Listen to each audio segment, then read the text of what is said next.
Welcome back to TCO Bank Stadium in Eagan, Minnesota, the site of the 2023 AUDL Championship.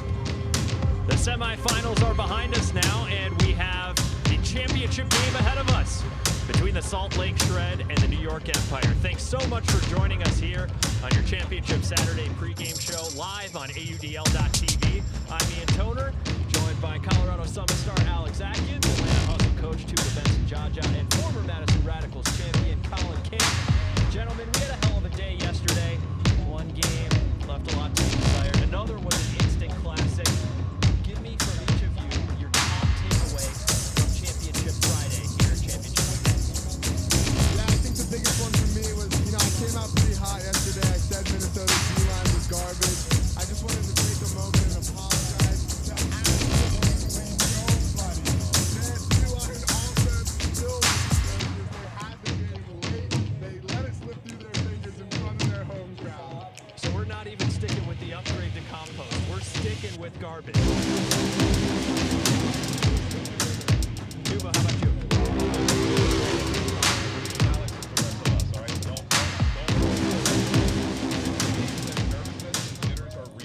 Saw it from all four teams yesterday, and the ones that were to hold it just a little bit more composure. That's where Salt Lake, persevered. You saw with New York and Austin. New York stabilized way sooner, and they blew Austin out. Yeah, and to Tuba's point, I think for me it was Salt Lake City being that young team and not knowing how they'd handle that situation. Obviously, they made incredible plays at the end of that fourth quarter and in overtime. They went down early in overtime, made that comeback, and won the game and punched their ticket to the championship game this afternoon. All right, so let's take you through the highlights really quickly. We're going to start with the Austin and New York matchup. And this one ended up decisively in New York's favor, but in the opening sequences of this game, we saw some shakiness from the New York offense. Yeah, I think it definitely showed that the offense is mortal. They can be broken, but they do settle down later in the games. After that offense started to stabilize, it was the John Randolph, Antoine Davis, and Jeff Babbitt show the rest of the way. This group was just a force to be reckoned with and put their stamp on this one en route to a 27-17 victory. Yeah, for me, Antoine Davis is an X factor again today, right? We'll get into this a little bit later on in our broadcast, but shutting down Kyle Henke was a big part of yesterday's matchup for them. There's another big target today in Jordan Kerr, so we'll see how that matchup prevails. The other semifinal featured the hometown Minnesota Wind Chill facing off against the West Division champion Salt Lake Shred. And folks, we've had some really great games in championship weekend over the last couple years. Your loss to Seattle comes to mind. We're thinking about Toronto facing off against Dallas in 2017. But this one was an instant classic that joined that pantheon right away. First quarter, Sean Knoll trying to hit Jace Dunabile. Missed connection there. Cam Lacey picks up and sends the hometown man Bevon to the house. Minnesota breaks early to lead 3-2. Ben Feldman doing everything he can to hype up this crowd. End of the first quarter, Sam Berglund with a break opportunity. Minnesota was up 4-3, but that one falls to the turf. They head into that second quarter with just the 1-goal margin. In the second quarter, Marty Adams looking for Van de Mortel upline. No connection there. After the turn, Ben Ashton, who had, as Bryce Merrill said, a game of his life last night, connecting with Tony Munga. He flips it to Ben Hoffman. There's a break for the Salt Lake Shred. Later in that quarter, another turnover, and then after a timeout, Grant Lindsley, against the aggressive mark, connects with Jacob Miller, usually distributing in the backfield. He was doing a great job. Later in that quarter, just a terrible miscommunication between Paul Krennick. Jordan Kerr pounces on it for the Callahan. Then we've got another turnover. After that turnover, Dylan DeClercq makes the grab through the contact. Jorgensen gets the foul. DeClercq fires up the crowd. Moments later, it's again Jacob Miller taken off to the end zone. He was sneaking deep and attacking a little more than we expected, but here, moments later, he gets hand blocked. Paul Krennick picks up. Bevon goes up line, and this Minnesota crowd is absolutely loving life. We're tied at 15s, and here Jordan Kerr, after the timeout, connects with Jorgensen. Tied at 16s now. Will Brandt sends Quinn Snyder to the house. giving the Minnesota crowd incredible life, a 17-16 lead, and then with their backs against the wall, Chad Jorgensen, a Hail Mary, time expires, Joel Clutton rises above the crowd, macks it over to Elijah Jaime, he reels it in, and we are heading to overtime. First possession of overtime, Tanner Barkis runs through for the block there. Minnesota's D-line on the attack, Van de Mortel up line. The Windchill have the early lead. Next possession after a couple turns, Jordan Kerr finds Chad Jorgensen, and then we're tied once again, and Tristan Van de Mortel, just the untimely turf. After the turnover, Johnny Hoffman finding Tony Munga, the 19-18 lead. Hail Mary as the buzzer is going. Abe Coffin's look, warning track power. It gets knocked to the grass, incomplete. And the hearts of the Minnesota faithful are broken as you see the jubilation and joy there from the Salt Lake Shred.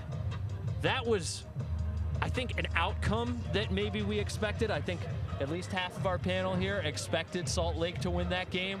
But Minnesota showed a level of fight that is something that this group can really hang its hat on, and you can't say that this group didn't have its opportunities to win that game.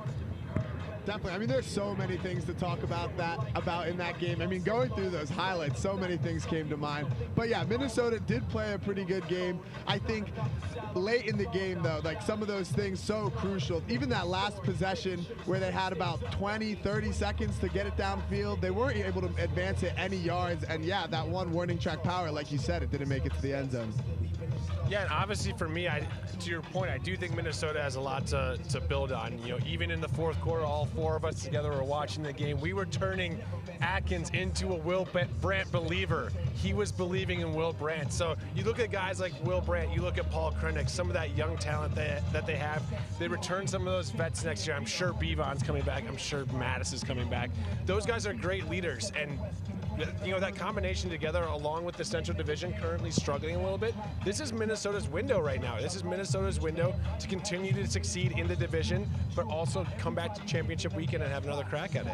We were talking to Ben Feldman at breakfast this morning, and he was talking about how excited he was with all the youth on his roster and how he could build. It's funny, you think about that in relation to the Minnesota hometown talents that have since departed and gone elsewhere. You're a hometown Minnesota boy. You've made your home in Madison. There's tons of Minnesota-bred stars out here on the field warming up for New York, and I think Feldman's going to do everything he can to keep that talent here in Minnesota. So, just in case you miss it, let's take a quick look at the championship bracket and see exactly how we got here. Yesterday's semifinal featuring the Empire and Seoul. The Empire beat the DC Breeze in the East Division Championship game. That was Daryl Stanley's likely last game at the helm of that franchise. Hats off to him and all he's done for that program. We miss him here at championship weekend. The Austin Seoul, they were a different team in the playoffs. They turned in a performance of their life against Tuba, your squad, Atlanta, but then the lights were just too bright for them against New York yesterday. Yeah, I think so. I think you can do a lot of things to prepare, right? One thing you don't know as a coach is how your team is going to perform when the lights are on, right? When you're on the biggest stage, you hope you've done everything correctly, and sometimes you just have a crappy game, right? And I think that's what we saw from Austin. They didn't come out here preparing for that game, but everything was going the wrong way for them. A lot of turns, a lot of throwaways. Their cutters weren't moving. And just a little bit, and that's what New York was looking to do, right? Throw a rhythm off just a little bit and put them in a place where the result of what we had is what we had. And if I'm remembering your thoughts correctly, Colin and Alex, you thought there was a part of that in the second half where it was just a matter of effort and pride that you weren't seeing from Austin. Yeah, I mean, for me, it's as a player, I'm never, ever trying to put myself in a position where I'm losing by double digits, right? At that point, I am in my teammates' faces. I'm telling you, if you're not giving your effort, don't go on the field, right? There's a certain level of pride where, yeah, you're getting smoked. The outcome is not exactly what you want, but you do everything possible to make that game respectable. And to me, losing by 10 is just inexcusable. That's something they need to think about in this offseason, and some mental fortitude that they need to build if they want to come back to this stage and succeed. We got an action-packed pregame show for you coming the rest of the way. We're going to hear from Steve Hall, the AUDL commissioner. We're going to hear from Rafael Castro, the Be the Change Community Award winner. And we're going to break down the matchup ahead between the New York Empire and Salt Lake Shred. It's the AUDL Championship Game pregame show, live on AUDL.tv.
My first few years of college, I threw every single day.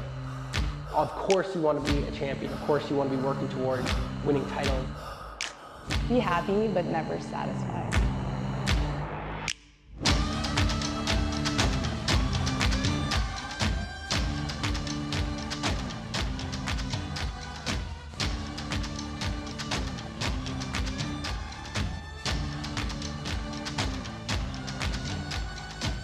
Better than ever. Welcome back to our Championship Saturday pregame show here live on AUDL.tv. There's so many great things going on here in Eagan, Wisconsin, aside from the championship level play. So many things to celebrate. One of those things we want to talk about is the 2023 Be the Change Community Award winner, Rafael Castro. He joins us here on set with Be Ultimate CEO Rumi Tejpar. Thank you both for making time in your busy schedules this weekend. Rumi, can you give us some insight into what this award stands for, what it means, and why Be Ultimate feels it's important to sponsor this award? Sure thing, Ian.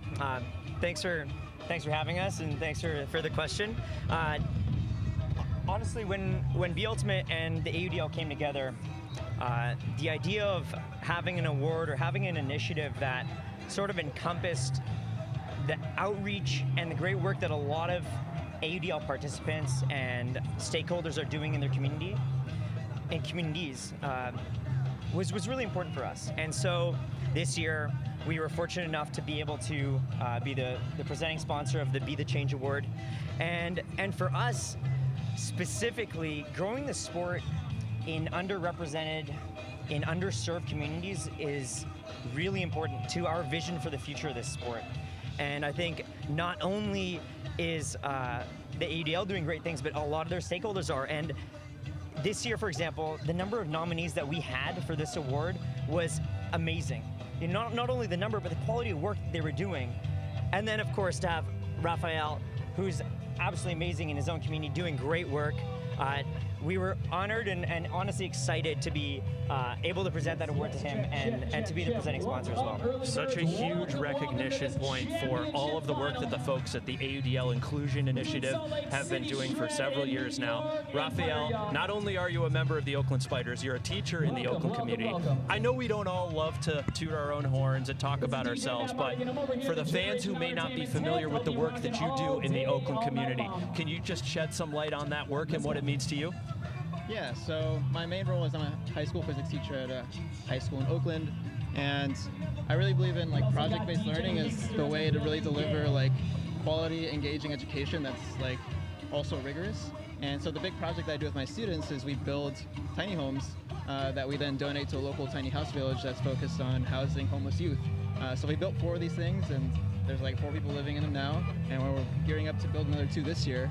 And on build days, it's like 30 kids and me, and so it's always great to have like adult presence and some volunteers to help with the project. And so this year, I was able to get a bunch of Oakland Spiders to come out on build days and help us build these houses. And it was actually like a part of our contract to have some volunteer hours. So I'm pretty stoked to be here and showing people what it means to really make it a goal as an organization to be a team that doesn't just like, you're not just a part of your community, but you're actually serving your community, right? And massive shout out to our GM, Jackson Stearns, for like really pioneering on that and like leading the charge and making a lot of this stuff happen. And I think that speaks volumes about all of your teammates in agreeing to be part of a team that has volunteer requirements built into its contractual obligations. That is fantastic stuff. Congratulations. I'm endlessly impressed with the work that you and all of your teammates are doing out there. Can I put you guys both on the spot and ask each of you really quickly who you think is going to win this championship game and why? I mean, I got to root for Salt Lake as, you know, being part of the West. And then I was also teammates with Kerr and Miller back 2 seasons ago. That's right. They got their start on the Spiders before going to Salt Lake. Rumi. As much as it's contrary to what Rafael called, it's not very contrarian, I don't think, to say that the Empire are going to take it this year. I have a couple of good friends on the Empire, so I'm rooting for them, of course, and played with a bunch of them over the years. But I think they have the toolkit to take it down. I'm sorry, Rafael. You and I might not agree on that one.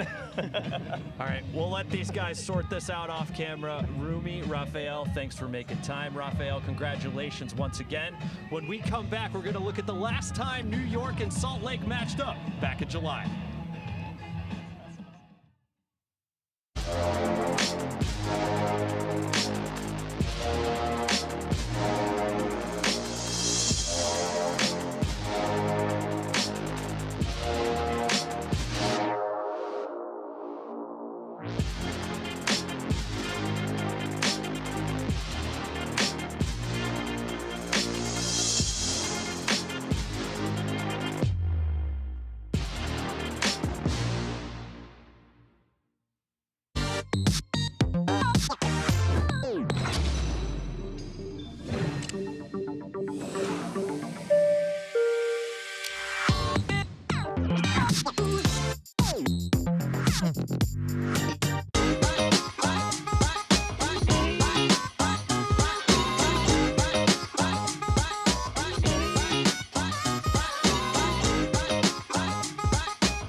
My first few years of college, I threw every single day. Of course you want to be a champion. Of course you want to be working towards winning titles. Be happy, but never satisfied.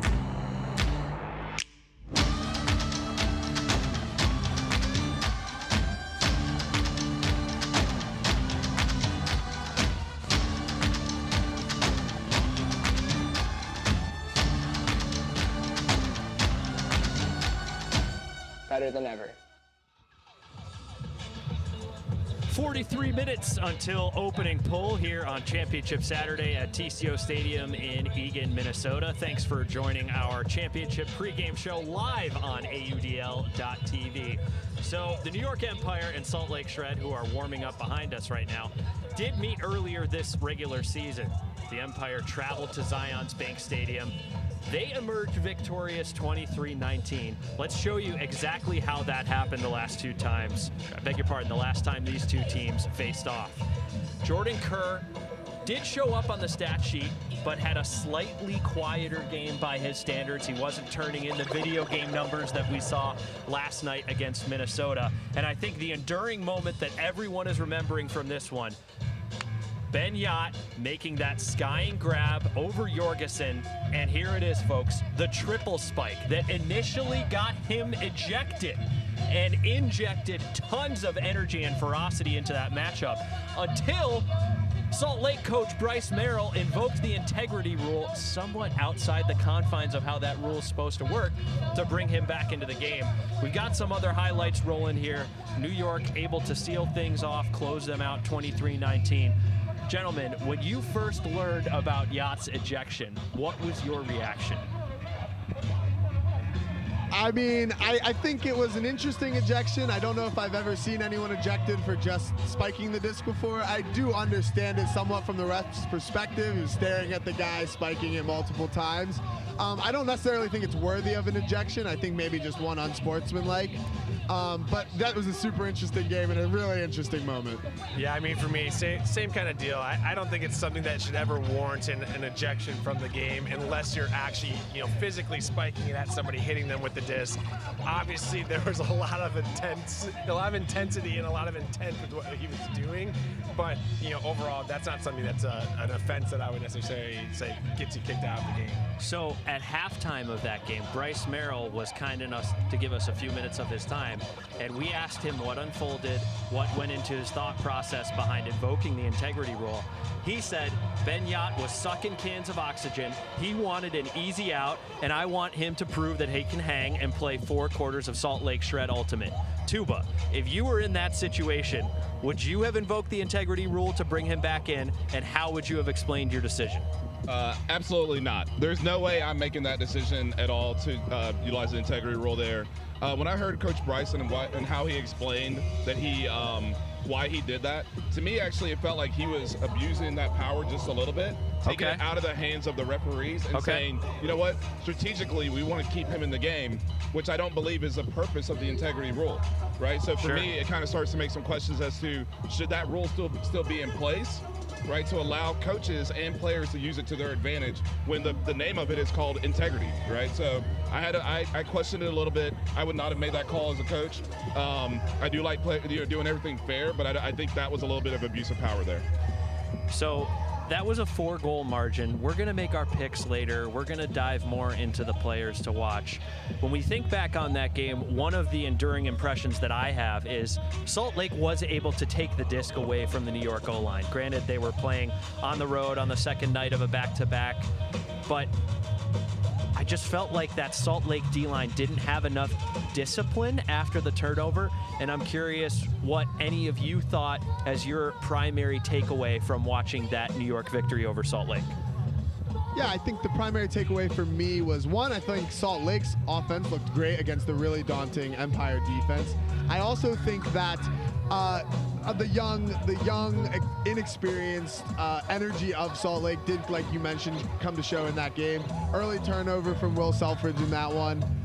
And I think I get it. It's really exciting. When you go to play New York, there's a lot of names you've heard of. You get really excited, and maybe it takes you out of your comfort zone a little bit. And I think that's going to be the biggest key for them entering this game tonight, is are they going to be able to maintain that calm, cool composure against this New York squad? And how will they respond without their crowd? Their crowd is energetic, keeps them in the game, pumps them up. So they travel well. There were a lot of them that are here this weekend, but they don't have that same crowd here. So what will they do when they need some energy boost and they don't have their hometown crowd to help out? Well, yeah, and one thing for me, too, I think a lot of people put a lot of weight into that Colorado-Minnesota game earlier this year. And for me, I was always saying, we shouldn't be doing that. These are different teams. That game is an anomaly. I kind of think that Salt Lake and New York game was an anomaly as well. I expect New York to really bring it tonight. I don't think it's going to be as close as some people want to say it's going to be based on that first result in Salt Lake earlier this year.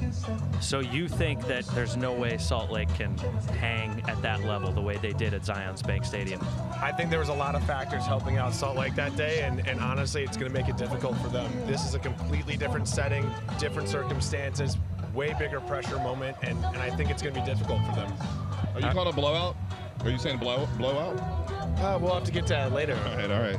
We'll make our picks soon. We got to step aside for a second. When we come back, we're going to take you through the key players to watch with this championship game on the line.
first few years of college, I threw every single day.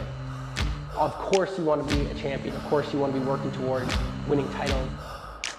Be happy, but never satisfied.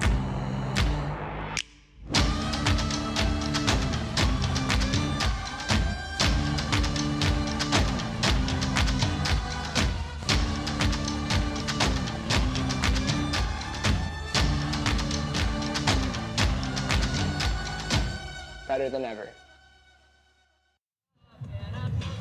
The New York Empire have a chance to win their third title in franchise history here at TCO Bank Stadium. Moments away from opening pull against the Salt Lake Shred. Thanks for tuning in once again to our live championship pregame show here on AUDL.TV. It's time to take a look at the stars to watch for the New York Empire.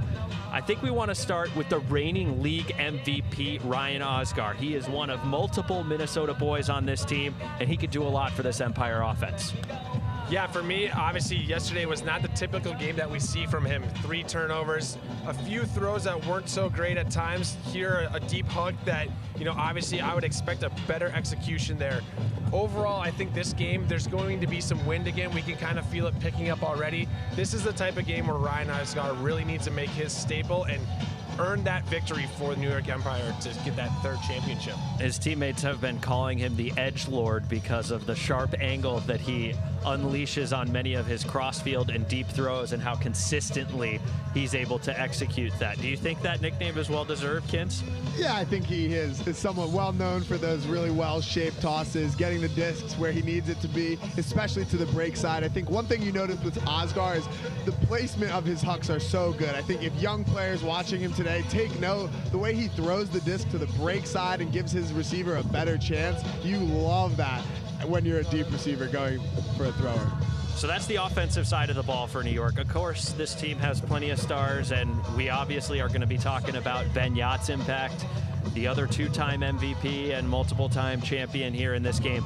But the guy who made a statement last night and who's been making a statement all season long, a former Atlanta Hustle player, Tuba, Antoine Davis, has been huge for this New York Empire D-line. So you can tell just by the way Antoine and that whole defense was playing, we've been using the terms hungry, right? This defense is hungry for blocks, and they've been very composed on the turns, right? You can almost sense they were just calibrating for today's game, getting ready for today. So Antoine leading the way with multiple blocks, 3 assists, and no turnovers in the 27-17 win yesterday. And guys, I think there's something that happens whenever you go up and face Antoine. Kyle Henke was eliminated from the stat sheet yesterday. Jordan Kerr had a somewhat muted performance with Antoine took him for many points in their matchup against Zions Bank at Zions Bank Stadium back in July.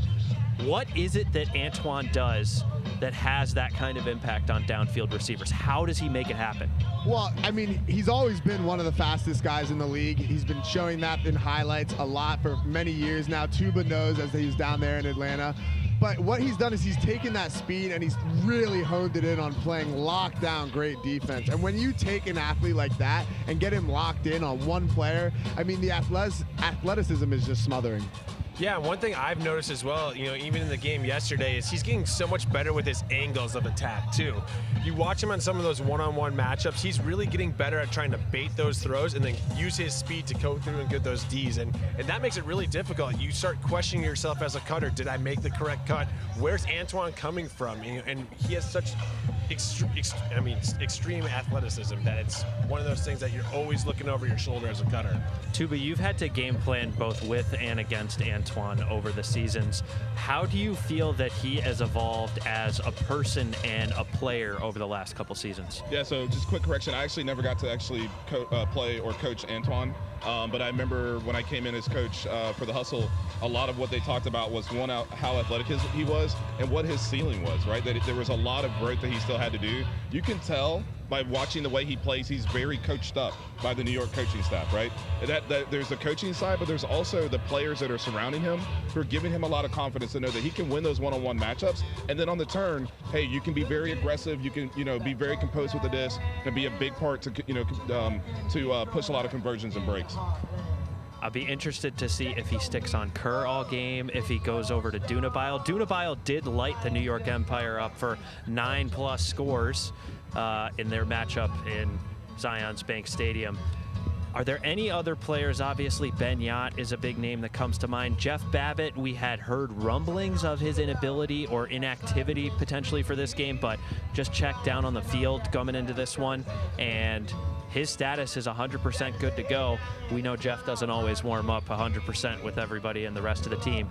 Any other big X factors or names coming to mind on the New York side of the ball coming into this matchup? Yeah, I think for all the fans out there, keep an eye on a lot of these D-line players. Antoine, John Randolph, Ben Katz. I mean, these are superstar players that don't get talked a lot about because they're on the D-line. We talk a lot about Osgar, Yott, Williams, because they're the ones filling up a stat sheet. I think that's the first time we've said Jack Williams' name on this show, which is hard to believe, but continue. He has had a playoff. Jack has had a little bit of a quiet playoffs, I will say.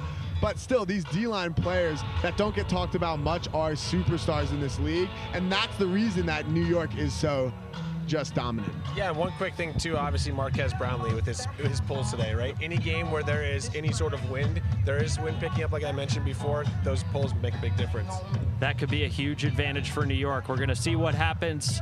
We're gonna step aside for a second. When we come back, we get an awesome update with League Commissioner Steve Hall. So stick here on AUDL.tv.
My first years of college, I threw every single day.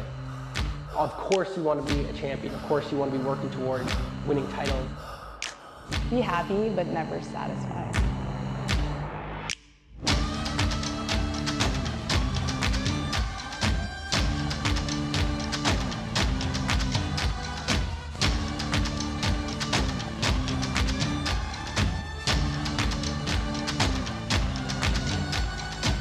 Better than ever. Welcome back to TCO Stadium. Right here in Eagan, Minnesota. The opening poll between the New York Empire and Salt Lake Shred just moments away here at Championship Weekend. And we are pleased to be joined right now by League Commissioner Steve Hall. Steve, thanks so much for making time in your busy schedule this weekend. We got an incredible contest ahead of us here. We have a second-year franchise looking ahead of schedule by all terms, competing for a championship here, and they're going up against an established franchise celebrating a special anniversary this season, continuing to raise the bar for franchises around the league. What does it mean to have programs at those two different states here with the chance to compete for a title? Yeah, I mean, we're lucky. It's great for the league and for the business either way, right? You've got New York, if they win 30 games in a row, tying the 2013-14 Toronto Rush for league record. So, I mean, that's great. It's great to, we love dynasties, we hate dynasties, but it's great for business. For Salt Lake, I mean, what an incredible story. You've got a great team and great fans. I mean, they have absolutely crushed it when it comes to attendance. So, I mean, what a reward for not only the players and the business, but also for the fans. Yeah, and Steve, obviously this is the first time that Championship Weekend's ever been in Minneapolis. We're at a state-of-the-art facility. What's it been like this weekend having this whole festivity within Minneapolis? I mean, this has really raised the bar for us as a business. We always talked about Breese Stevens Field and Madison as the field of dreams for the AUDL, but this has gone to another level. I mean, it's an incredible complex, dealing with the Minnesota Vikings, a really professional organization, is terrific for us, and it gives us a lot of possibilities. always room for growth, room for more festivals, a bigger true championship weekend, not just games, but we want to make this a festival, an experience that you look forward to at the end of August every year. Hey, Steve, good to see you again. Hey, Jayla. So as a dad, right, I have kids that I take on Saturday mornings to soccer and basketball and swimming, and now, at a lot of the AUDL, functions, I see youth clinics popping up, right? They're really growing. I think there were about 200 kids here this morning. Like, talk, I guess, quickly about like the importance of youth sports and the AUDL's involvement in growing the sport in that way. Absolutely. I mean, we kind of, throwaway comment if the youth is our future, but it truly is. I think, to be honest, we've talked about youth, I think, is a bit of an Achilles heel for Ultimate as we think about as a sport across soccer, baseball, volleyball, that we historically have already thought about 18 years and older. I mean, I'm a lifetime member of USA Ultimate. That's been the business focus.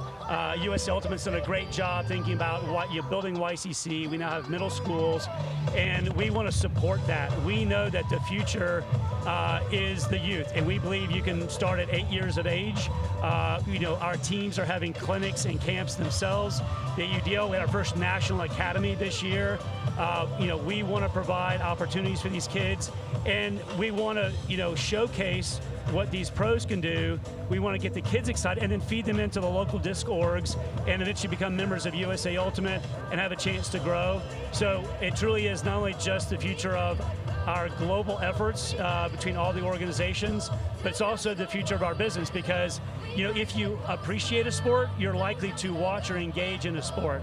That's going to be great for us for our business down the road. Yeah, and I saw almost 200 kids out here today at a camp, and it was just beautiful.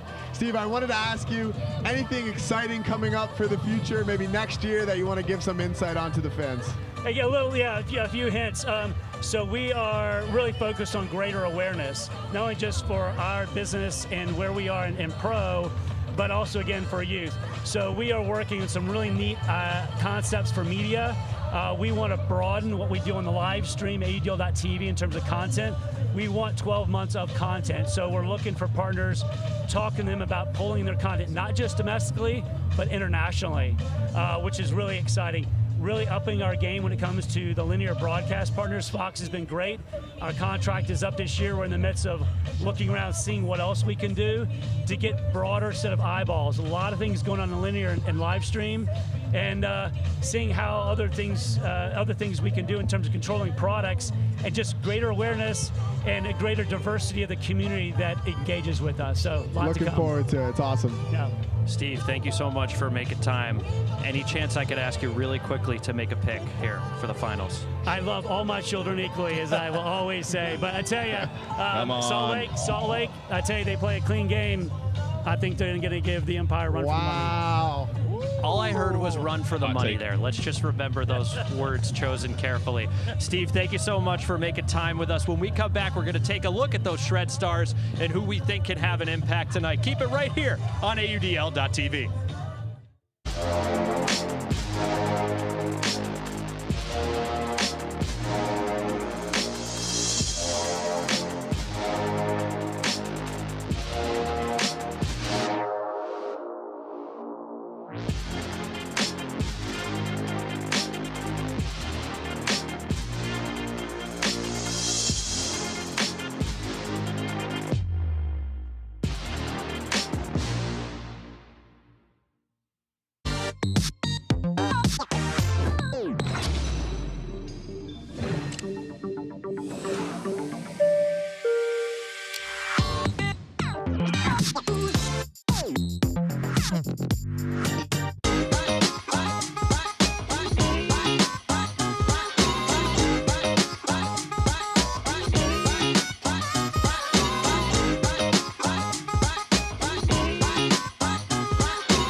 My first years of college, I threw every single day.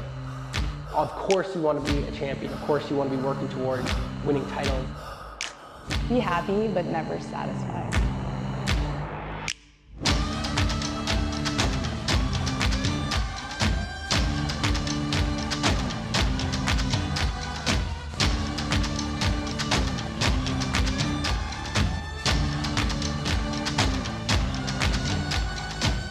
better than ever. The Salt Lake Shred are here at their first championship weekend in just their second season of existence, and they have a chance to capture their first title in franchise history. If they're going to do that, they're going to need some serious performances from their stars, and we would be remiss if we didn't start the conversation with Jordan Kerr. An all-star game selection last year. He bore so much more of the offensive load in 2022, but in 2023, he really diversified his attack, Alex. Yeah, I think that's the biggest thing for this year. Last year, he led the league in assists. This year, he's still threw a bunch of assists, but he's getting downfield, he's scoring a lot of goals, and he's really working. Even in last game, I mean, 7 assists, 3 goals, 1 block. We're really talking about filling up the stat sheet there. Yeah, and for me, I mean, we talked about this earlier before the start of the weekend, and I expected guys like Jordan Kerr and Grant Lindsley, who we'll talk about in a moment, to step up, right?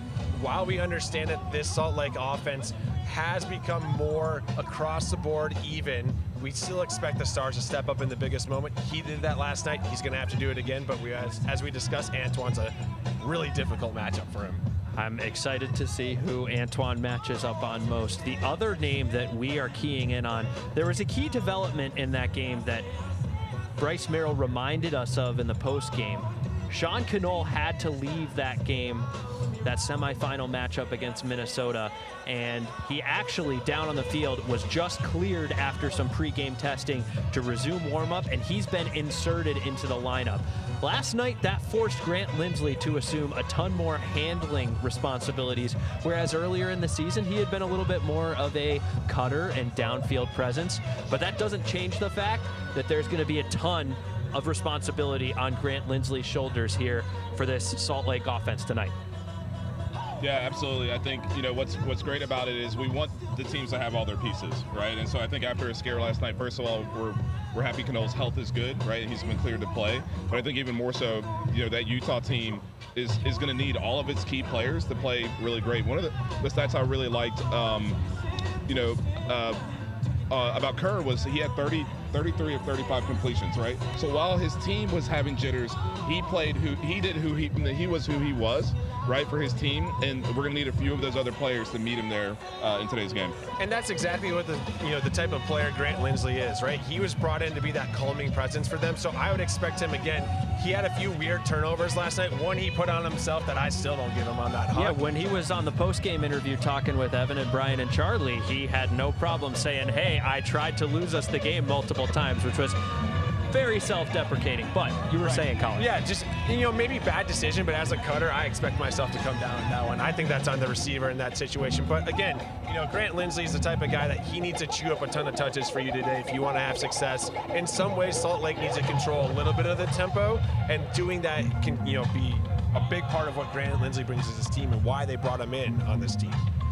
So Grant Lindsley is another important part of that O-line. I think other pieces on this O-line are going to have to at least turn in a standard performance. I'm thinking about guys like Jacob Miller. I'm thinking about Sean Cannell, who's cleared to go. I'm thinking about McKay Jorgensen, who, while solid, did make some mistakes last night. What are you expecting from the rest of that offensive core, Alex, as we look at the Shred O-line? Yeah, I think like you guys mentioned, if Kerr goes 35 for 37 again, Salt Lake can still win this game. If he has near 40, 50 touches and only a couple turnovers, they are still in this game. But they need those guys who have a lot fewer touches, 10, 20, that really minimize the turn. And their completion percentages have to be in the very high 90s. And I think that'll be a key thing to watch going into this one. Well, the beautiful thing for Coach Bryce is that that's who Salt Lake has been all season long, right? So they just need to return to who they've been all season long. I'm sure last night he talked a little bit about, hey, we've got through the jitters of the first game, right? They made it through. This should be a little bit more composed team because now they've already played a championship weekend, right? So they should be a little bit more composed, and hopefully those role players, put themselves in a place where they just do what they've been doing all season long. To his point in the post-game conversation with us last night, he chalked up some of those execution errors, not necessarily all to jitters. He just said, these guys know that they would otherwise normally make those catches and hit those throws. So it's a matter of playing at the pace provided, which is something that he's been saying all season long. Tuba, if you've got to get young D-liners to buy into a more patient philosophy, how do you go about making them subscribe to what you want them to do and be more patient if they know they're only going to get so many chances with the disc during a game? Well, I think you hear it in the way that Coach Bryce coaches his team, right? A lot of positive reinforcement, right? And them believing they have the skill set. At this point, it's not about skill and talent. It's about what you're doing right here in the mind, right? And so he's very composed. He's very, he doesn't get too high, not too low. And I think the defense and the way his team operates based off of how he is as a coach. Yeah, one thing for me that I really liked about his post-game interview with us last night was they don't dwell on these simple mistakes. Like, I think a lot of times teams get really caught up on, like, you should be catching the disc, you should be executing that throw. And he talked about, yeah, you don't have 3 hands to catch a disc next time. I thought that was kind of funny. Yeah. But also, like, really a good coaching moment in not dwelling on those little mistakes. Obviously, the guy was trying to catch it. How can we execute better to put ourselves in easier positions moving forward? And I think that's something I really like, from a coaching perspective with him. What do you think this team has been dialing in on and emphasizing specific to the New York opponent over the course of the last however many hours they've had to prepare since last night's victory? I mean, I think the biggest thing is, there's 2 ways to look at it. Are you trying to neutralize New York's strength, or are you trying to maybe exploit the one weakness that we've seen out of them this weekend, which is that their O-line has been somewhat shaky? I mean, I believe last semifinals for New York, their O-line was 4 for 10 in the first half. That is not good. That is bad. You compare that to just 4 total turnovers that they had in the East Division Championship against DC. Great point, Ian. Exactly. And so are you focusing on that at Salt Lake? And maybe you're focusing on both, but are you focusing on trying to exploit their O-line and get as many turns as you can? Or are you trying to neutralize the fact that they have one of the best defenses that we've ever seen? Colin, you come off an emotional victory. What are you doing to rein things in and get focused for a championship opportunity?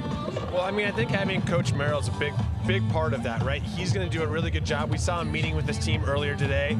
Lots of positivity, but also just realizing that at the same time there's more work to do. So owning in on what you've been practicing all year, owning in on your game plan, and just trying to execute to the best of your capabilities.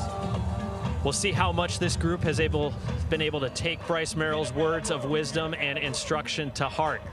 We're going to step aside once again, but the AUDL.TV pregame show continues. Don't go anywhere. More picks, more analysis right here live from TCO Stadium.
Frisbee was a college I threw every single day.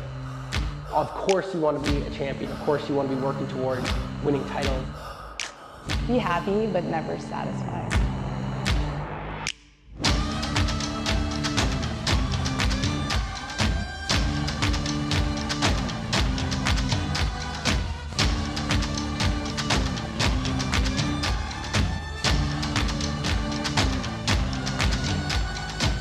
Better than ever.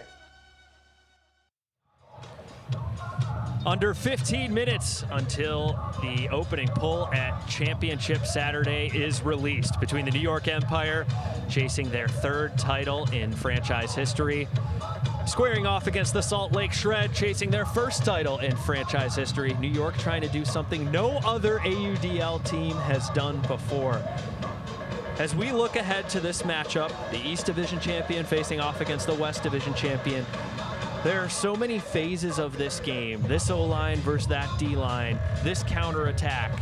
What do you guys think is going to be the most important phase of the game that will tip the scales one way or the other?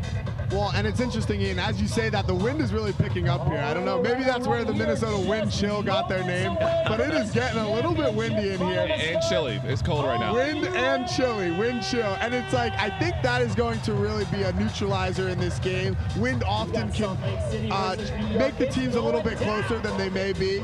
And so hopefully that's a good thing for Salt Lake and all the fans who want a good game. The other thing I'm really interested on personally is I love to find out who's going to be guarding who, what kind of matchups. I mean, if Yacht's continuing to play offense, who does Salt Lake have to put on a Yacht? I mean, I don't know. Probably a Weinberg. And that's going to be really interesting to see because Yacht was playing offense sometimes in previous games in the East Division Championship game due to the injury to Lithio and Babbitt. But both Lithio and Babbitt played yesterday, and the coaching staff told us everybody's healthy and good to go. So I want to see if Yacht is actually going to play offense or if he's going to play D-line. Yeah, I anticipate Yacht playing offense. Just he's been playing offense the whole playoffs. He played yesterday in the semifinals on offense. I anticipate Yacht being on offense, and I do wonder who he'll get. I probably would guess that it's going to be Weinberg.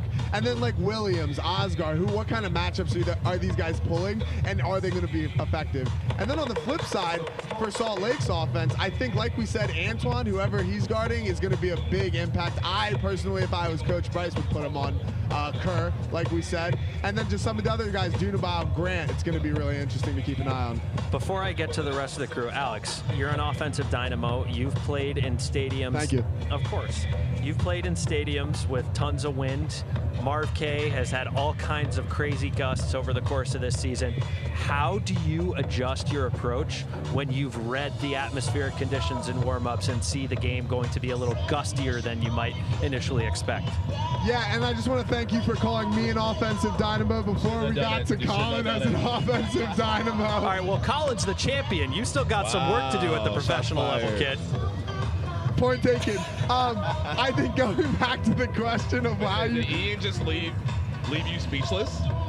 I just think there's nothing really to say to that. Colin has won before in this league. I have not. Moving on. Warming up for a game like this in the wind, I think the biggest thing for me as an offensive dynamo is making sure that you get throws in all directions. Especially in the stadium, you don't really know how the wind is going to be affecting your throws. And I, especially for a championship game like this, want to get every throw that I anticipate throwing in the game. I want to get it in every direction possible and really try to get a sense of how the wind is affecting the throws, because those, like we're talking about, like a turnover or two can change the course of this game. And you don't have the luxury of, oh, like I'll get warmed up in the first quarter, and if I miss one in the first half, that's okay, I'll get it in the second half. Like every turnover counts in these championship games, and the more you can eliminate those due to warming up well is really important. Yeah, and for me too, I mean, just to add to that a little bit, it's a bit of a mentality shift as well, right? There's a lot more pace you have to put on your throws, understanding that receiving discs from the handlers and other throwers, they're going to come in with more pace. You can't float stuff in these conditions. It's going to get eaten up by the wind. So understanding that, getting some firmer throws in, some firmer catches in, get your hands ready for that is a big part of it as well. And understanding there's going to be some ugly points. Some of the offense that you think is just beautiful offense that you've been working on all season, that might go out the door, and you're going to have to be ready for some 50-50 balls and ready to come down with them. Yeah, and speaking to that mentality, Colin, you also have to anticipate it's okay if there's a couple more turnovers. You don't anticipate playing in a super clean game if this wind holds up.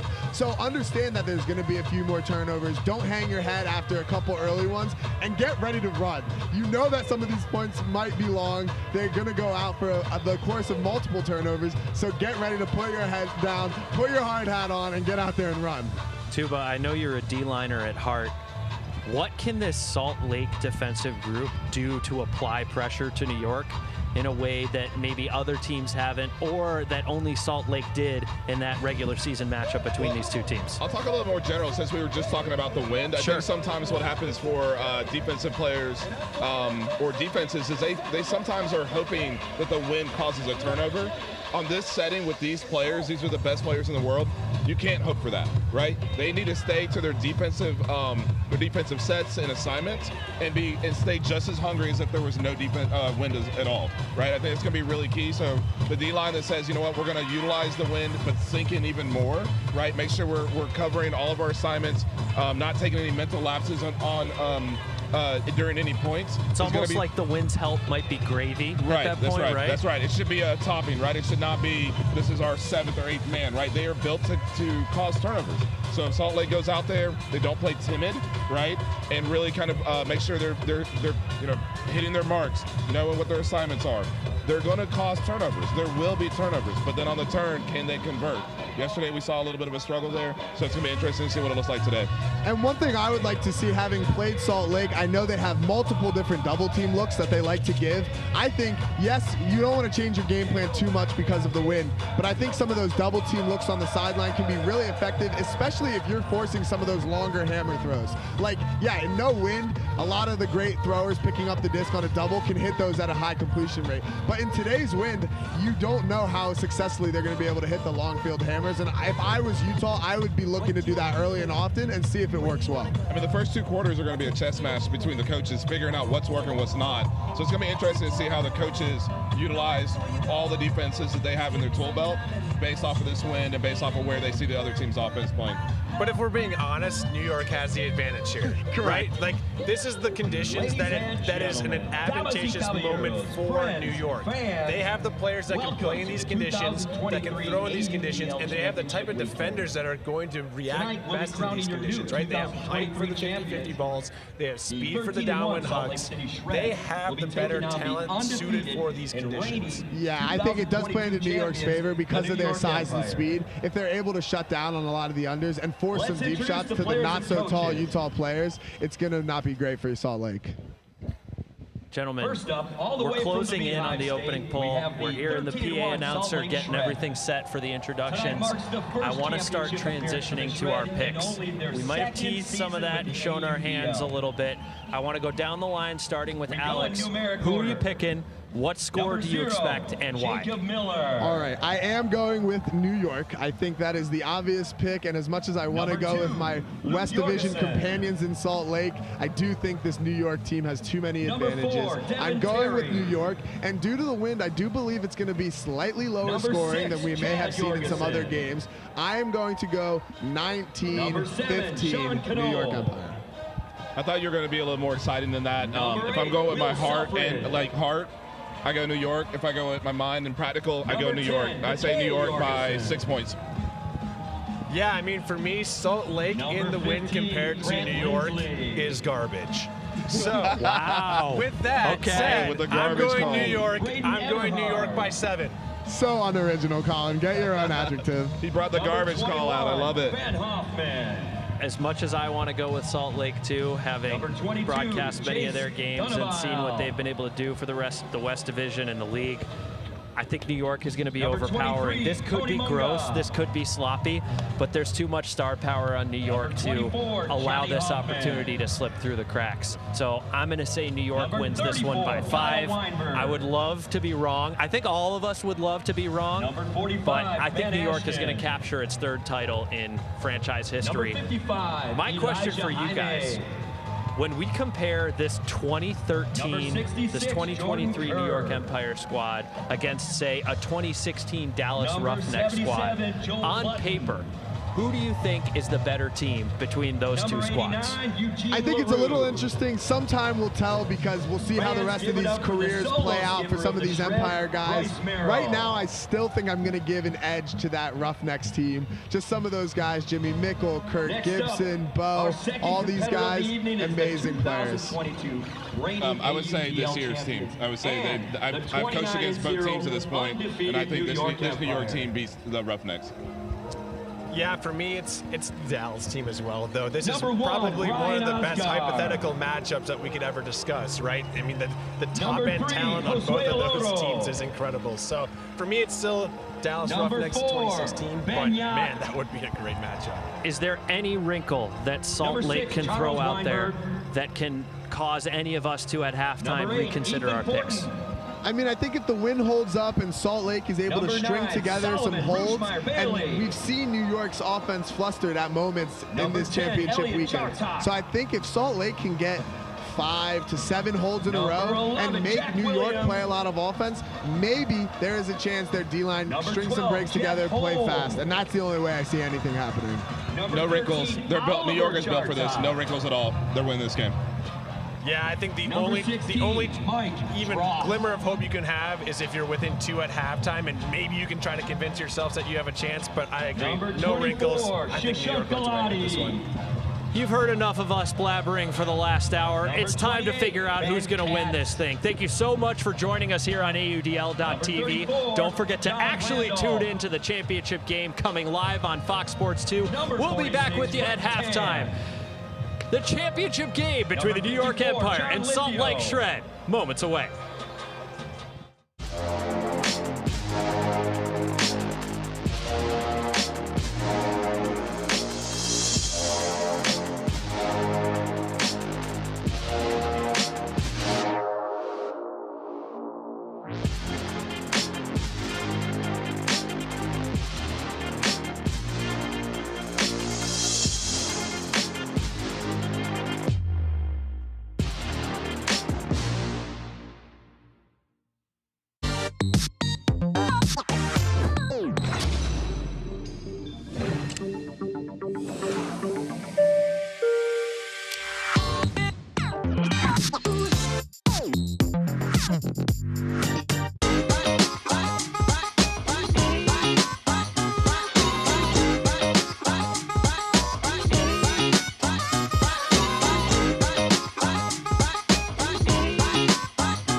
My first few years of college, I threw every single day. Of course you want to be a champion. Of course you want to be working towards winning titles. Be happy, but never satisfied.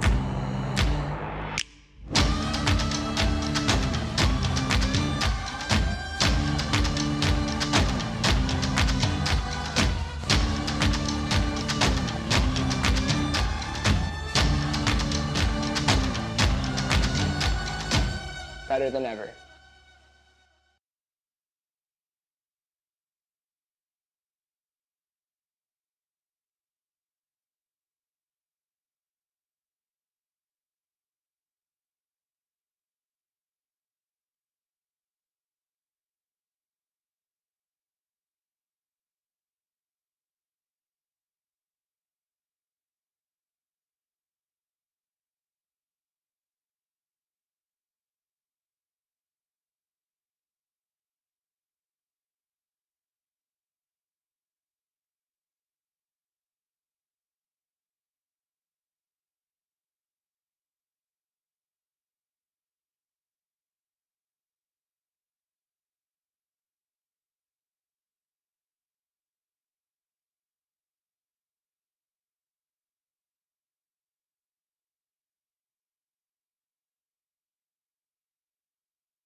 Welcome to the AUDL Championship Halftime Show, presented by Launch Hydrate, an official partner of the American Ultimate Disc League.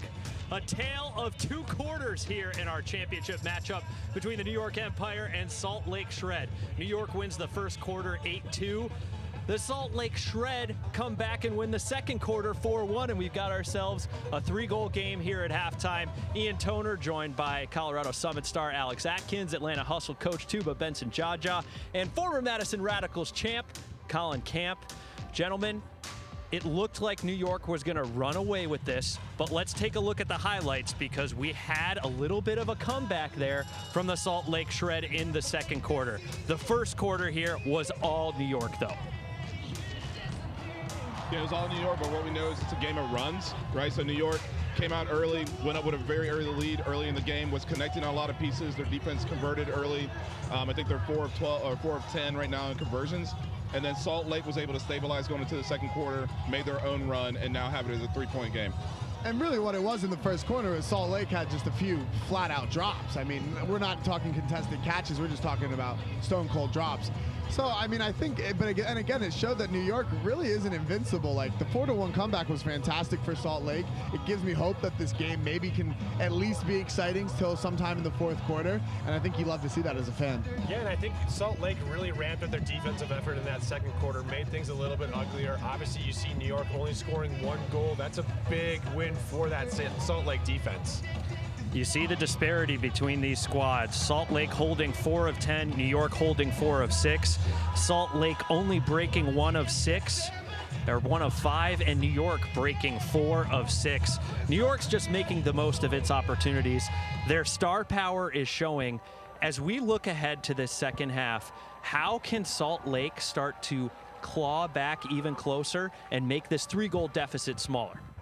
Yeah, I mean, for me, it's more the second quarter again, right? I think, like I mentioned before, Salt Lake ramped up that defensive pressure and made throws a little more difficult. As we, talked about in the pregame show, the wind has picked up. It's a little bit chilly, and those are the exact elements right now that Salt Lake started using in the second quarter, and it worked to their advantage. So you got to keep hoping that New York's going to make some of those mistakes, but you got to keep that defensive pressure up in order to force some of those mistakes. Alex, you're an O-line guy. If your teammates are having some struggles, maybe unforced errors, how do you get these guys to regain their confidence? That's a tough one because sometimes it's out of your control, I mean, I think you'd love to go up and be like, hey, man, you got it. Like, you don't normally do that. I don't know, but, like, at a certain point, like, they got to get themselves out of that slump. I think it's great if a coach, a leader can go up to them, hey, we believe in you, you got this. You got to do what you keep doing, but at the end of the day, they got to dig themselves out of that hole. So, Tuba, you've coached in many a playoff battle. If you're in the huddle in Bryce Merrill's position, what are you saying to this Salt Lake Shred squad to try and motivate it here? Well, one, I'm pointing at the second quarter. They really stabilized on the second quarter. We're able to punch several in, went on a run of their own. And we're only down by 3 by the way we've been playing. The way they've been playing, it feels like they should be down by more. So they've got a little bit of confidence they can use in that third quarter. Rely on our fundamentals. We're right where we need to be. And if they stay in striking distance, we know that championship playoff games, anything can happen. Anybody want to change their picks from our pregame selection where we all picked the New York Empire to capture their 3rd title in franchise history? I'm bold, but I'm not crazy. I'm sticking with New York. Tuba? Yeah, I'm staying with New York. They're going to win by 6 or more. Yeah, of course, New York, but I got to say, my score prediction is looking pretty good. Remind us what your score prediction was. 19-15. The wind definitely keeping things a lot calmer here today. TCO Bank Stadium, plenty of action still to go here in Minnesota. Don't forget to tune into the rest of the second half right here on Fox Sports 2.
Welcome back to our AUDL.TV and YouTube audience tuning in to continuing halftime coverage.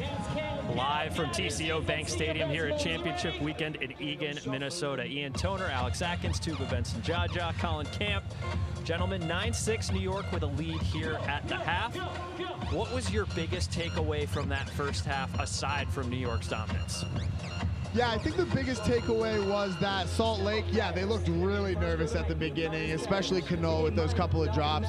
But after that, things have really stabilized out. And not only stabilized out, they've actually been going Salt Lake's way. A 4-1 second quarter is dominant. They're one more 4-1 quarter away from being tied.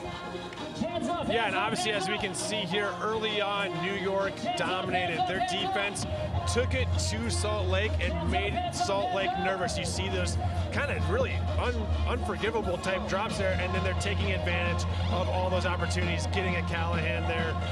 New York was off to a hot start. I agree with Alex. Second quarter went a little bit more Salt Lake's way. Defensive pressure picked up. Salt Lake took advantage of their opportunities. 4-1 quarter gets them right back into this game. Gives them a little bit of life, only down 3. I think a lot of Ultimate Media have spent a lot of time talking about playoff Jack and MVP Oscar and MVP Yacht. Babbitt sure had a 6-goal performance yesterday. It feels like the heavy lifting so far in the championship is being done by the D-line workhorses, the John Randolphs, the Drosts, the Katzes. Does that resonate with you, Tuba? Oh, absolutely. I think we've talked about it. I mean, it's windy, and if you can't tell, just looking at like us, like we're cold out here. It's like the Minnesota wind chill, right? So I think the defense knew they could sink in, and both defenses have really kind of turned it up, right? The offenses are struggling just a little bit. The rhythm looks off just a little bit, but I think we're going to see that clean up as we get into the third and fourth quarter, right? So both coaches right now are making some adjustments to make sure that the product they put on the field on the offensive side is way better than what they put in the second quarter. Yeah, to your point, just quickly here, for me, Jordan Kerr needs to step up in the second half. He needs to have the performance in the second half he had last night in the second half. We had a moment in the second quarter where we were all watching together. He got matched up on Ben Katz, and he stood there for 30 seconds and didn't make a cut. We can't have that Jordan Kerr in the second half if you're Salt Lake. You need him to be aggressive. You need him to be your MVP. And to that point, Kerr had a quieter performance against New York when the Empire came to Zions Bank Stadium in the regular season. But then last night here, when they needed him, he turned in a 10-score performance. Is there anything Jordan can do, Alex, to kind of flip that switch, or is New York just too overpowering for him? No, I think he's got to stay aggressive. He's got to come with an aggressive mindset. And I agree, honestly, with Colin's point. If Jordan Kerr wants to be that superstar player in the league, he has to be able to have a big game against New York. No question about it. We got one more half to go, and we will know who the next AUDL champion is. The New York Empire look like they're on the verge of their third in franchise history, something no one has done before. Tune into FS2 to see if they pull it off.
Brett, man. Breton. 3 blocks. 4 blocks. Yeah, Breton Breton had 4 blocks. What a freak.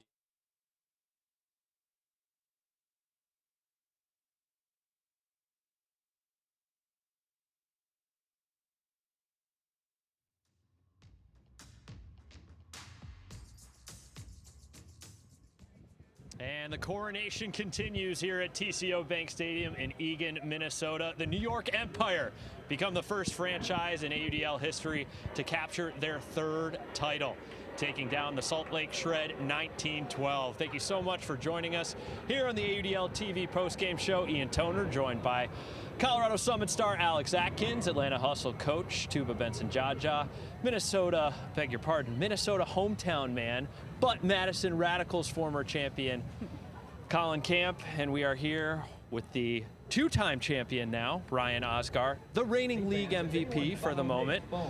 Ryan, thank you so much for making time. I know you got plenty of other celebrating you want to do.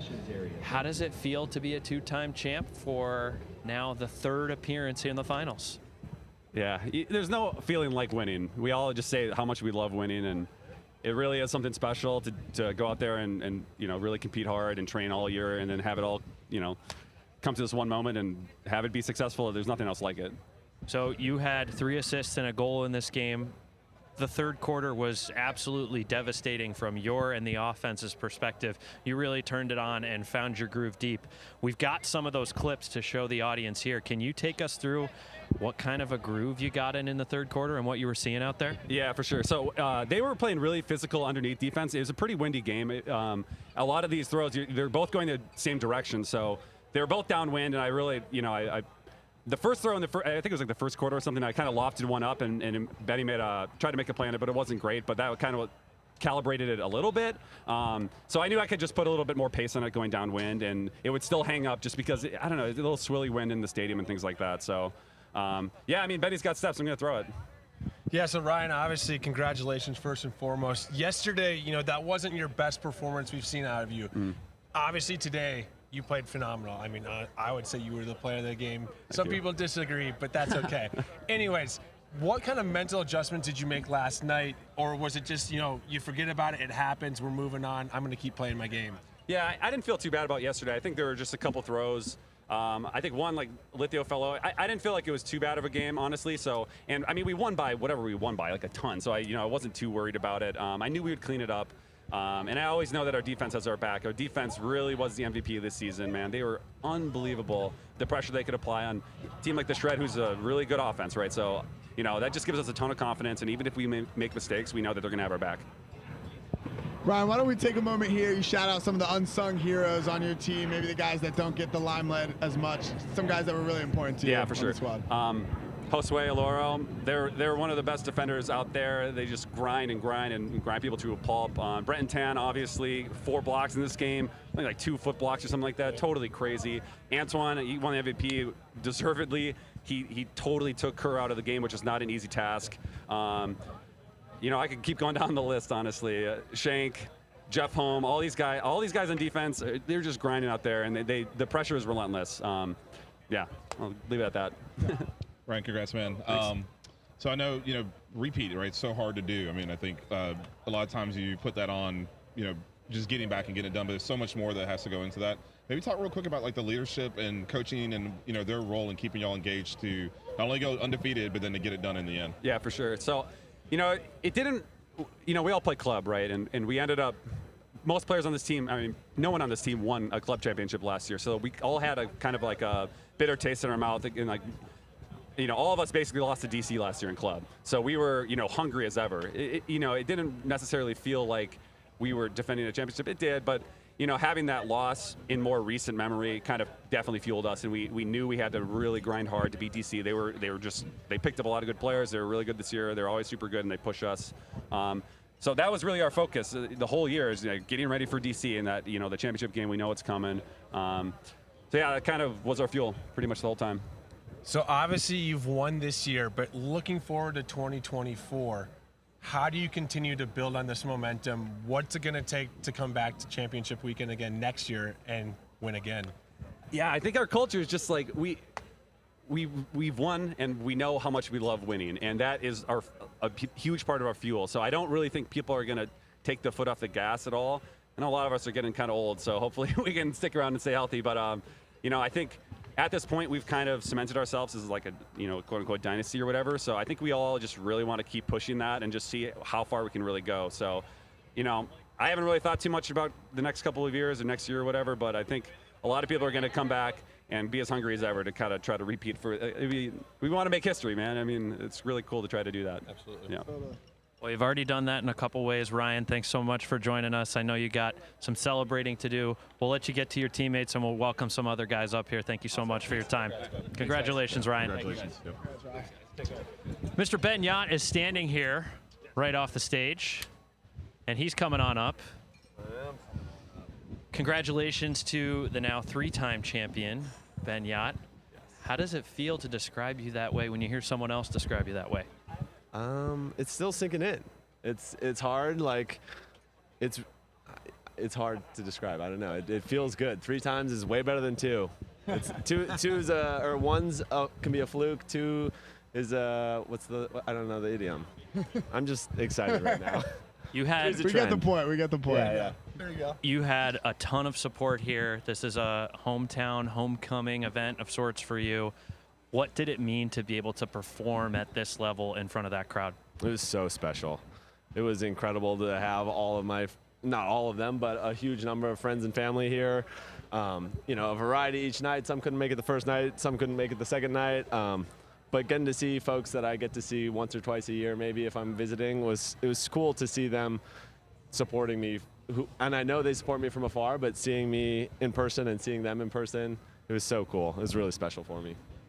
So, Ben, congratulations first and foremost, Thanks, Alex. obviously. You've won, 30 in a row now. What keeps you going? What keeps you motivated to want to win more? I mean, you've won before. I think when you haven't won, it's sort of like, oh, these are how seasons go. This is just how it goes. When you win, it's like, oh, this is a drug. I want to do this more.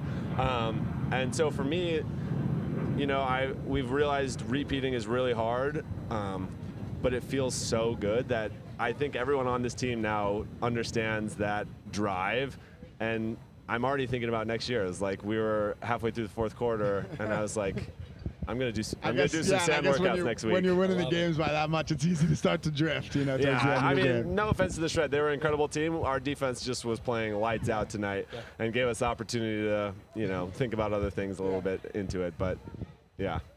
Awesome. Hey, congrats, man. Thanks, Tuba. So what was the message, like you guys came out hot in the first, the Shred kind of stabilized a little bit, went a little bit run in the second. What was the message in halftime between the players? Like, what were you all saying to each other to make sure you came out and just took care of business in the 3rd and 4th? Jeff had a really good calming message that was just, folks, it's 0-0, no hanging your head, no acting down, no nothing like that. We're defending champions. We're going to go on a run. Like, stick your head up, chest out, we'll be fine. So you and Ryan Oscar, I mean, you guys have been connected for almost a decade now, right? Maybe even more at this point. Walk us through what that relationship's been like, growing together as players, but also winning together. It's been a really special ride with Ryan. I remember in 2015 we played college nationals together, and then Josh Klain, who is a friend of many of ours, graduated in college, and then for whatever reason, Ryan and I were like, let's win next year. Like, let's be the best players in the country. And watching film from back then, it's like, why would we think we could do that? But I think one thing that makes us special as players is not that we're like the most athletic, we just try hard. And so that offseason, we tried really hard. Ryan is an insane thrower. I can cut. I have like a big motor that I can just keep cutting, and I think that's what really has been special about growing together. Is you're really tall too. Yeah, well, I mean, it's important to put that part in there as well. That definitely helps. Decently athletic, et cetera, et cetera. Yeah. But being able to grow together from like college on, and just like that level of familiarity you have with somebody that you've been playing with for that long. Like, we have a play called like Minnesota, and it's just I cut deep for Ryan after catching it off the front of the stack, and I think literally say that play again. I got 6 minutes here. I think we're literally 100% at practice and in games with it. It's like, it's insane that it still works. So shout out to Ryan, shout out to the U of M program. Go Grey Duck. Ben, this is now 3 championships in 4 seasons. You are 30 consecutive wins. You've tied the Toronto Rush record. I'm curious where you think this franchise's ceiling is as you look ahead to the next couple of years. I mean, you can only go down from here. I hope we keep winning, but at some point you have to lose, and at some point the rest of the league is going to catch up. So I said we've been fortunate enough to think ahead a little bit. I'm not thinking ahead right now. I'm just going to celebrate tonight, celebrate with my teammates, enjoy, share the love. Like, the amount of affection that we are comfortable sharing with each other is just so special. Being able to act like little kids and just enjoy life together. It's really fun. So I'm just going to do that tonight and maybe start thinking about what sort of history can be made next year. Sounds like a great plan. We'll let you get after it. Thanks so much for stopping by, Ben. Thanks, guys. Appreciate it. Congratulations once again to Ben Yacht, 3-time league champion.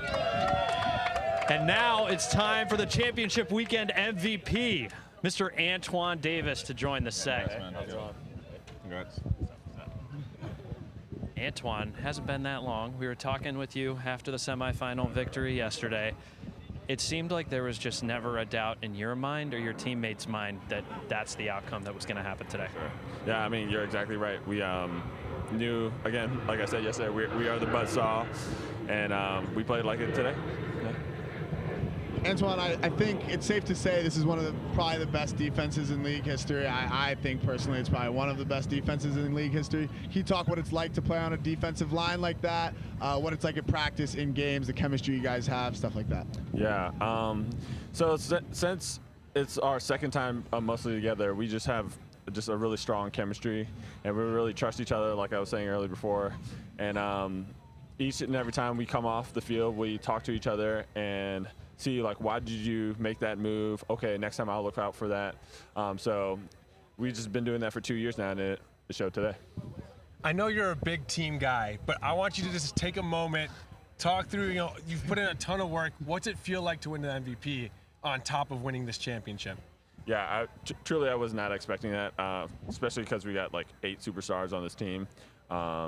And I guess I'm one of them now. And so you definitely are one of them. You don't even have to say it yet. So it's pretty sick to be a part of. Yeah, I just knew, like I said yesterday, my job was to lock up their main guys, and that's what I did. Yeah, absolutely you did. Absolutely.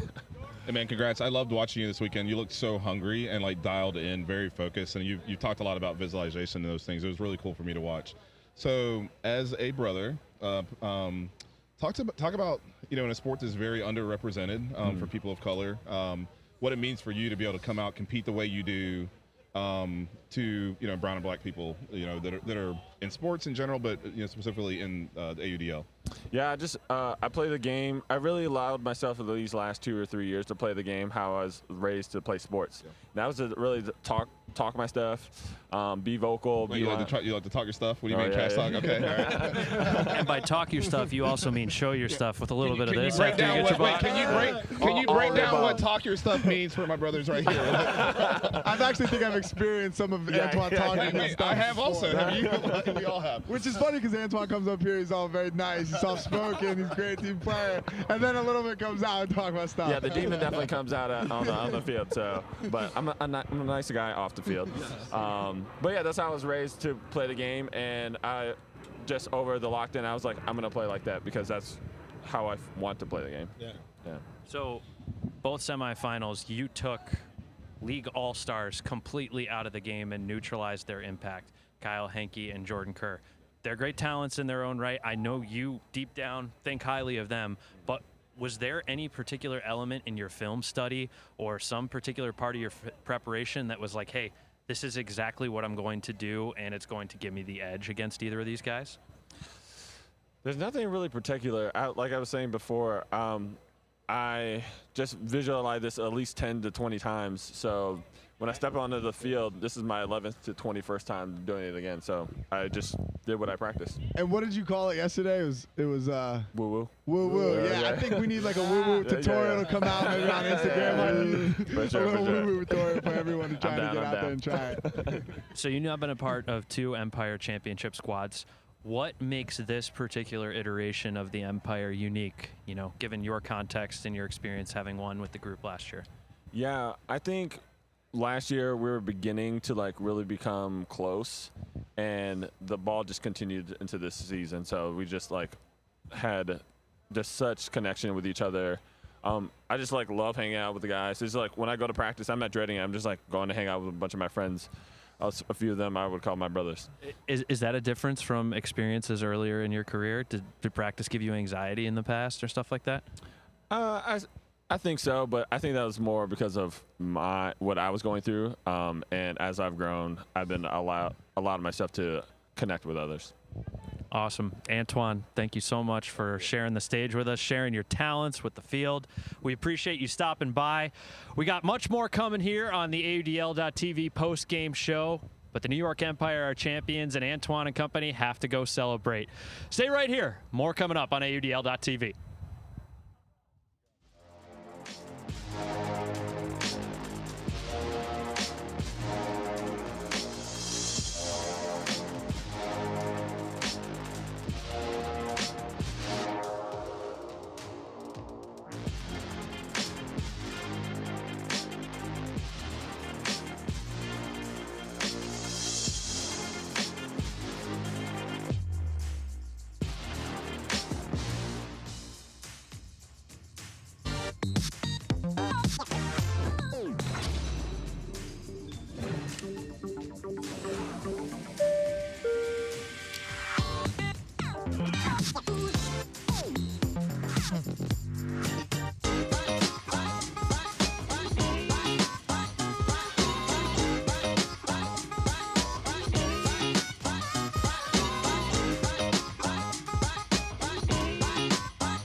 My first few years of college, I threw every single day.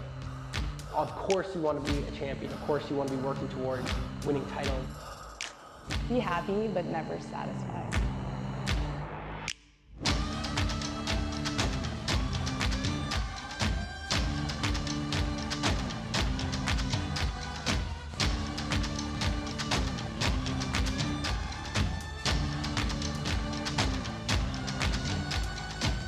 Better than ever.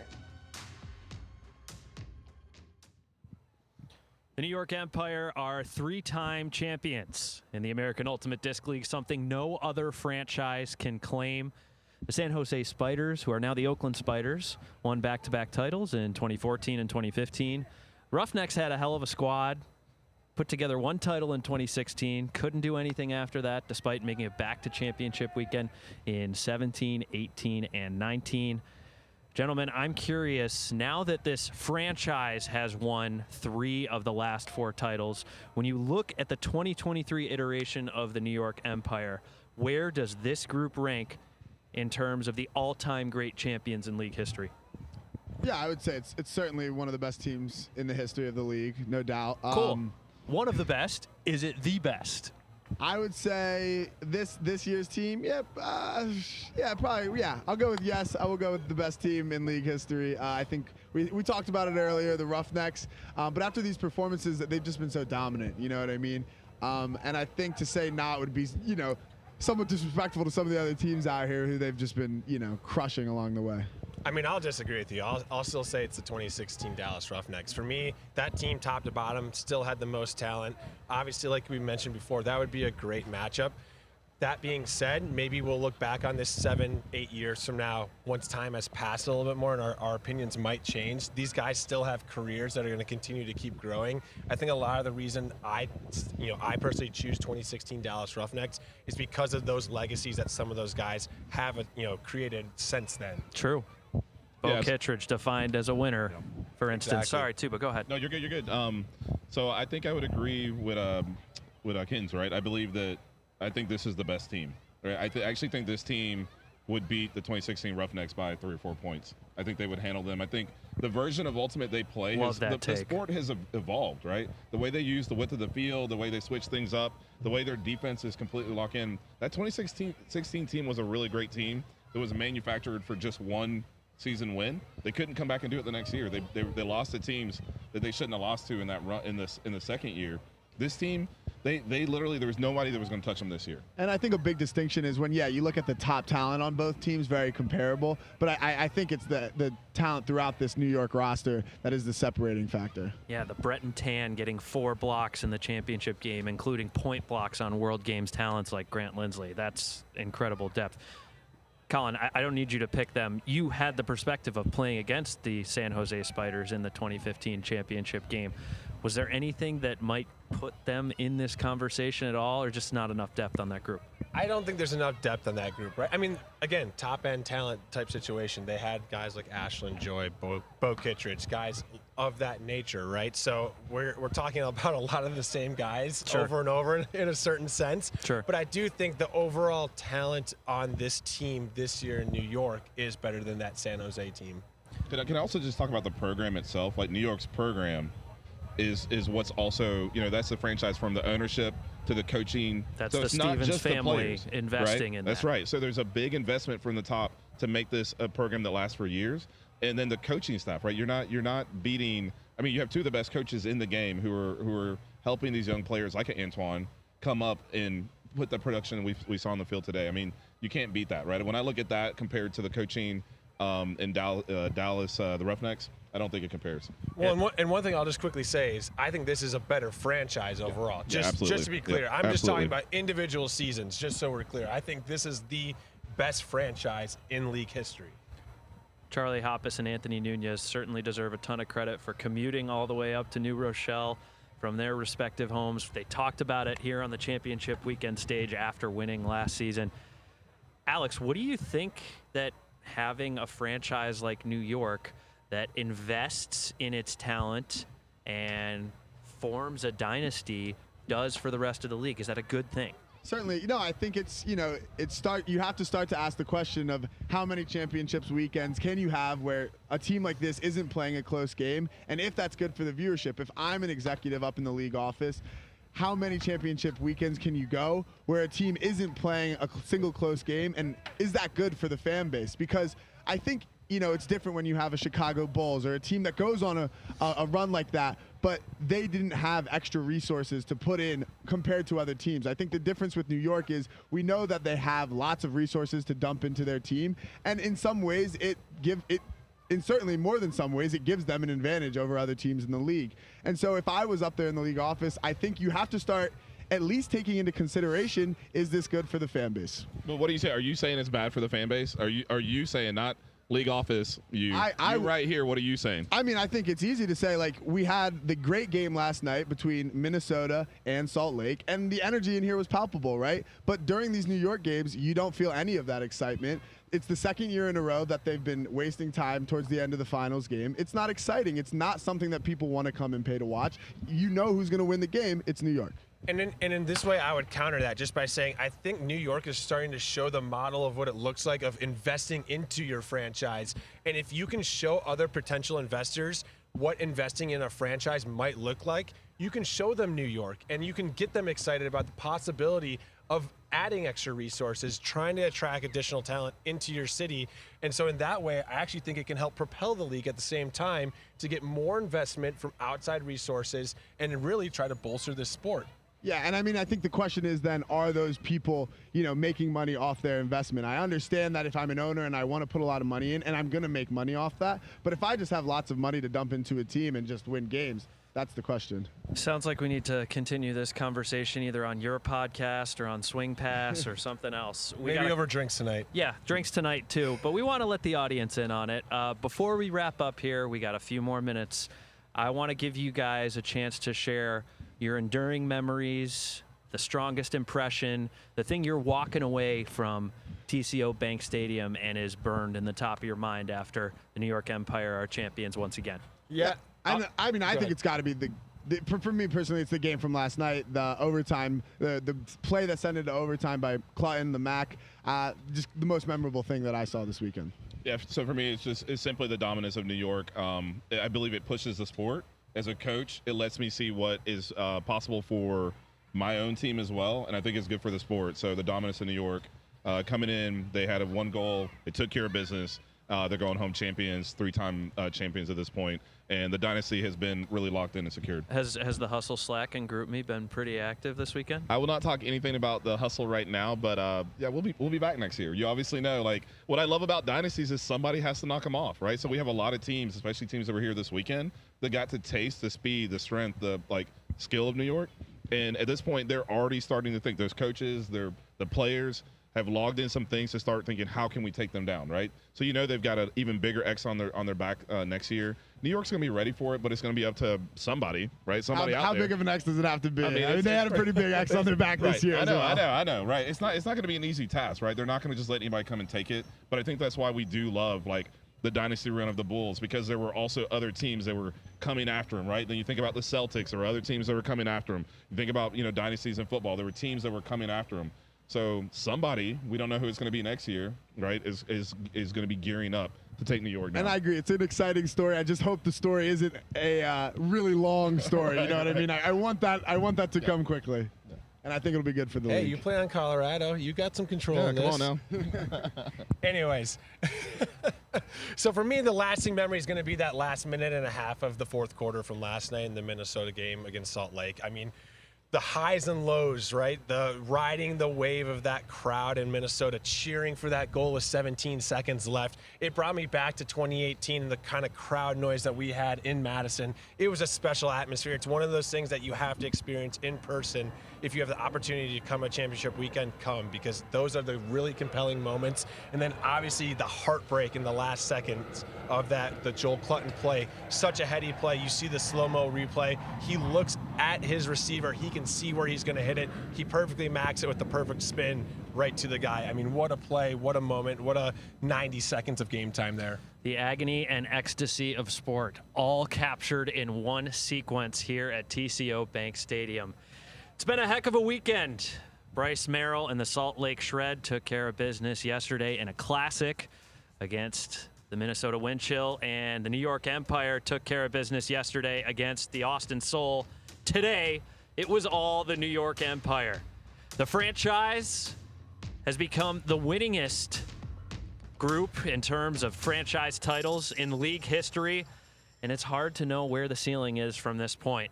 For our entire crew, I'm Ian Toner saying thank you so much. Have a great night.